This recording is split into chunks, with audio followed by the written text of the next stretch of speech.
Assalamualaikum warahmatullahi wabarakatuh. Bismillahirrahmanirrahim. Perkenalkan saya Dr. Zahra Samudza yang sedang berjaga pada pagi hari ini. Jadi ini menurut laporan yang saya terima, adik Andi umurnya 9 tahun ya. Kemudian alamatnya di Bonilan. Keluhannya itu kejang sejak 2 hari yang lalu. Kemudian didahulinya demam. Kemudian sering kejang-kejang sejak usia 8 bulan ya. Apakah benar? Oh benar ya. Jika benar, saya akan melakukan pemeriksaan fisik anak, meliputi pemeriksaan fisik umum dan khusus untuk membantu menegakkan diagnosis fisik pada anak ibu ya. Mungkin pada saat pemeriksaan nanti kurang nyaman tapi tidak berbahaya. Apakah ibu bisa bersedia? Bersedia ya Bu. Baik, silahkan Anda berbaring di tempat yang sudah disediakan. Saya akan cuci tangan dengan teknik WHO.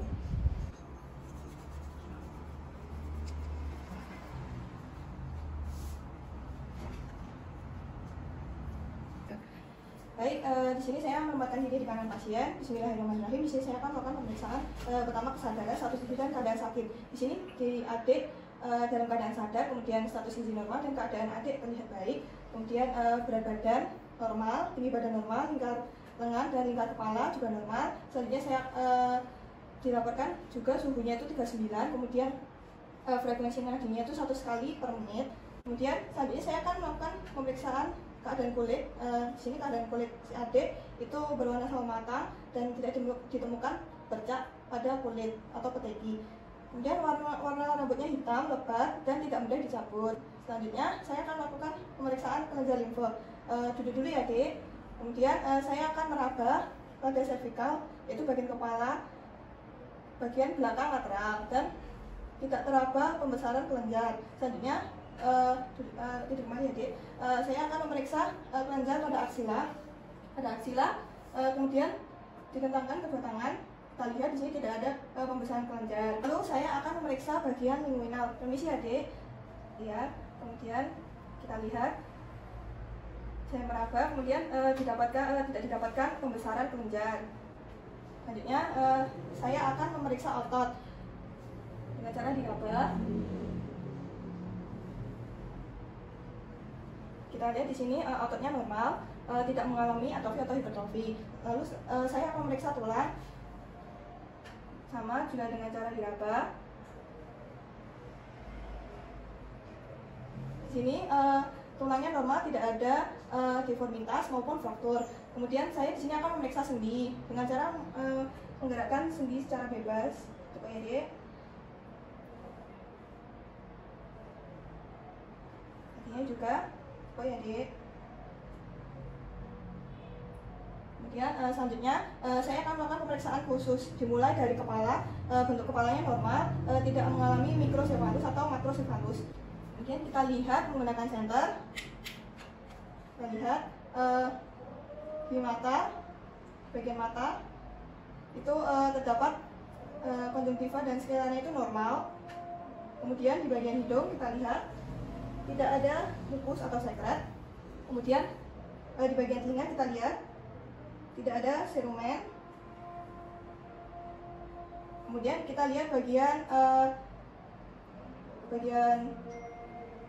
mulut, kita lihat tidak ada sariawan, luka maupun kardidiasis. Terus kita lihat juga tadi tonsilnya juga normal, tidak ada pembesaran. Kemudian tenggorokannya, faringnya tidak hiperemis. Ya. Baik, selanjutnya di sini saya akan melakukan pemeriksaan torak. Yang pertama inspeksi, kita lihat gerakan paru antara kanan dan kiri simetris. Kemudian tidak ada kelainan bentuk seperti barrel chest maupun pigeon chest. Kemudian saya akan melakukan palpasi dengan cara menilai frequency suara dari atas ke bawah dengan membandingkan kanan dan kiri. Kemudian tangannya pertama gini, bilang 77 ya Dek, 77. Kemudian silang 77. Baik, didapatkan hasil normal antara simetris kanan dan kiri. Kemudian saya akan melakukan perkusi pertama dari suprarenal manubrium ke manubrium sterni lateral.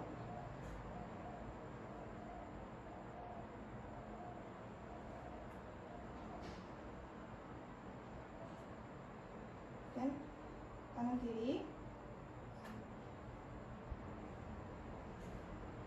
Kemudian di bagian kanan kita dapatkan suara sonor dan bekak, itu menandakan bekak hepar. Kemudian dari kiri kita dapatkan suara sonor, kemudian keredup abadi jantung. Kemudian di sini saya akan melakukan pemeriksaan auskultasi.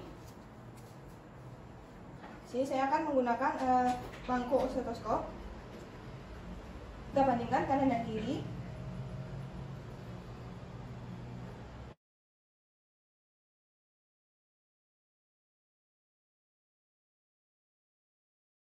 Suara vesikuler.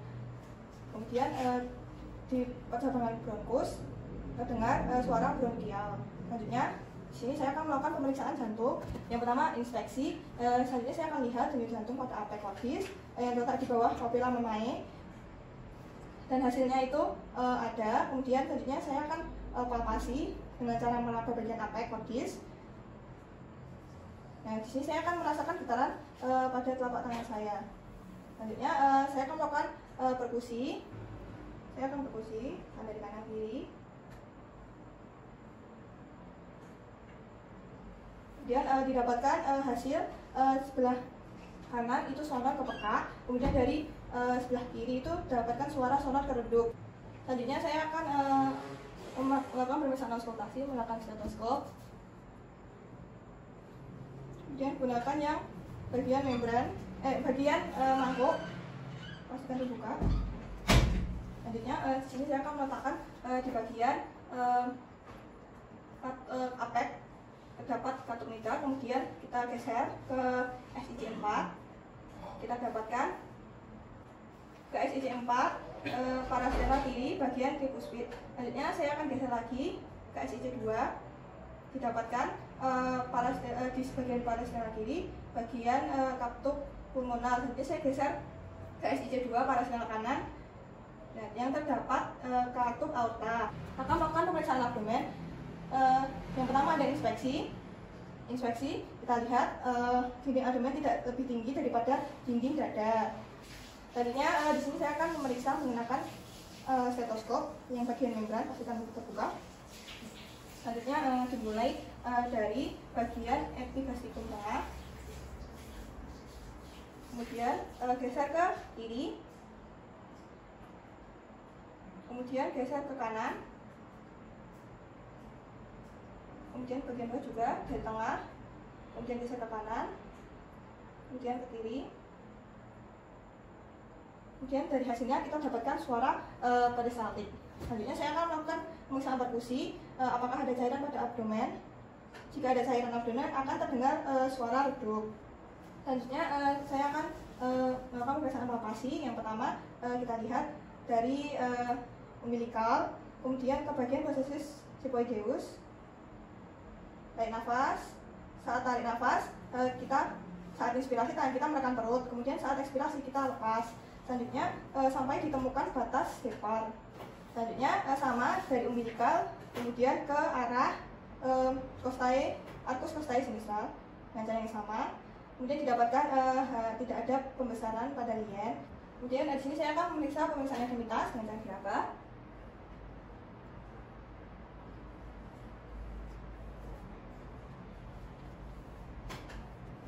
Didapatkan bagian akral, superior dan inferior tidak terasa dingin, kemudian tidak terlihat edem di dorsum pedis atau tibia.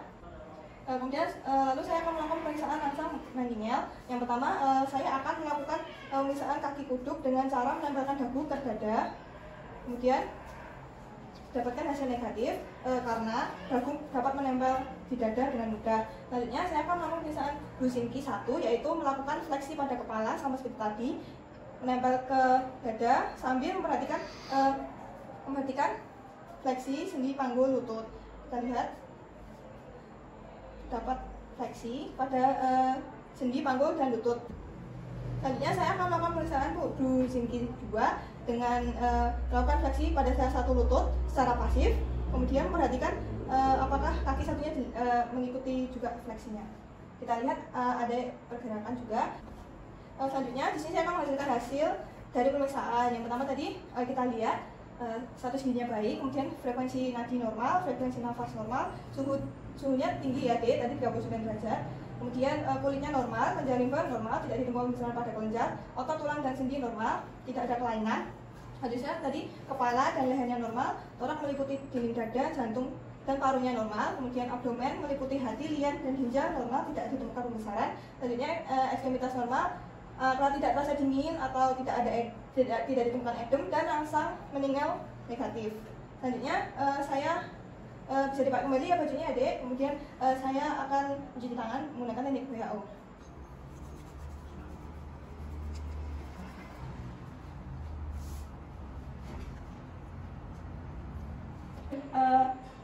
Pemeriksaan telah selesai ya. Alhamdulillahirobbilalamin. Terima kasih. Sekian dari saya. Wassalamualaikum warahmatullahi wabarakatuh.